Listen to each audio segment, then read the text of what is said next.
Some might say long-termism as a business strategy is for the idealists amongst us. How do you balance the need between short-term planning and response and long-term legacy? I'm Annie Hood. Hello and welcome to Well Intel Daily.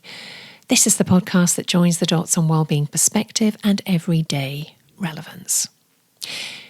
So what is long-termism? It's an ethical stance that gives priority to improving the long-term future.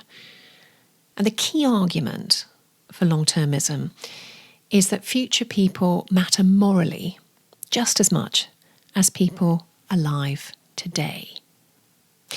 And what taking that view does is it considers the well-being and interests of future generations, and it prioritises sustainability and future-orientated thinking.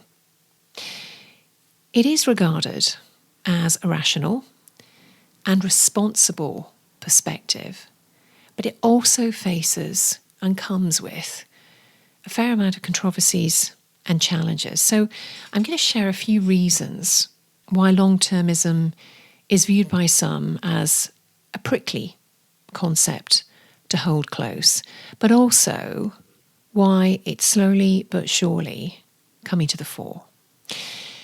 So first, short-term concerns and immediate needs often take precedence over longer-term considerations. And you might remember this from COVID lockdown debates.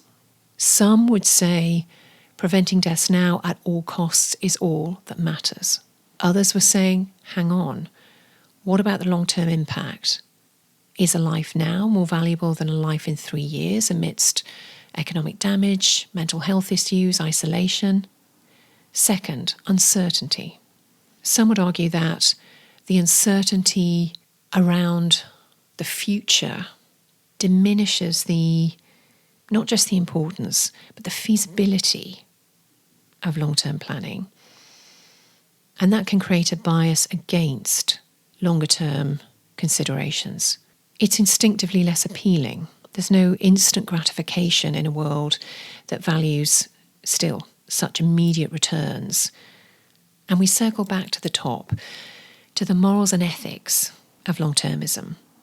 One of the anchors is intergenerational equity and the responsibility you and I have for future generations. And the climate emergency is the most topical example right now.